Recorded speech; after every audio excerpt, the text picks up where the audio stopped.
waxaan joognaa xarunta komishanka qaranka ee caasimadda Hargeysa waxaanu maanta mar dhaweyd ka soo galnay gobolka Awdal waxaan noo soo gabagaboobay tirintii codadka iyo soo saaristii natiijada oo aanu ku jirnay waqti hore inay noo dhamaatay ahayd xalay laakiinse kolley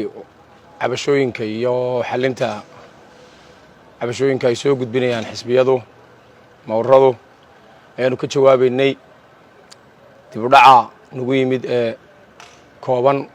taasaa sababtay guud ahaan gobolka Awdal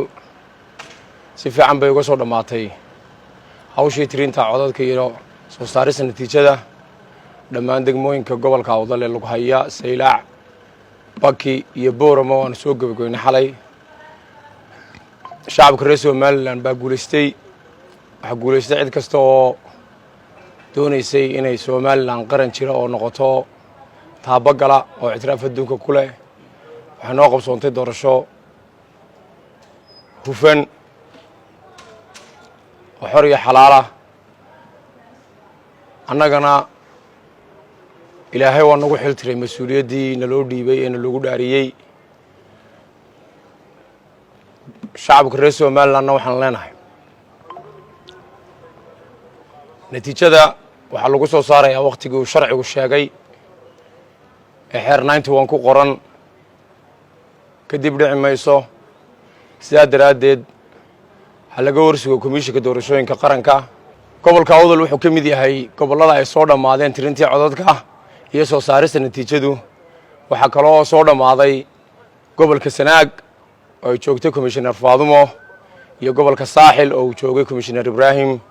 waxaa kaloo soo dhammaaday gobolka Sool gobollada kalena laga yaabo caawa inay dhammaadaan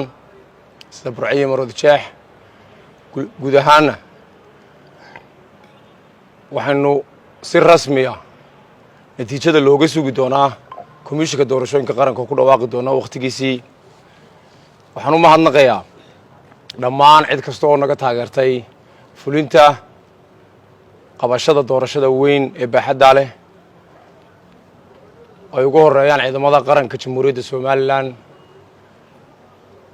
oo kaalin furnimo ka geystay howlgelinta ballaaran ee gees ka gees Jamhuuriyadda la geenayay sanaaduuqda sugidda amniga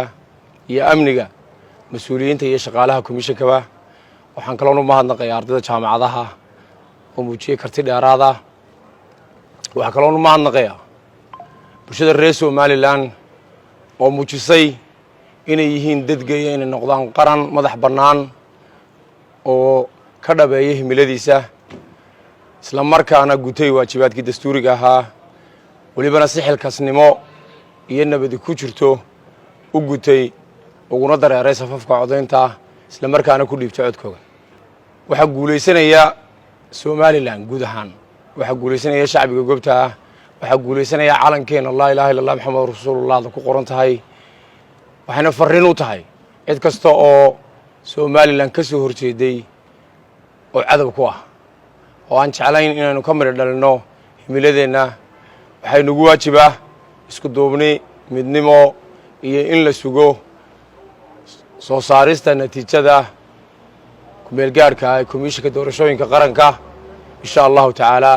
aad baad mahadsantihiin wassalaamu calaykum waraxmatullaahi wabarakaatuh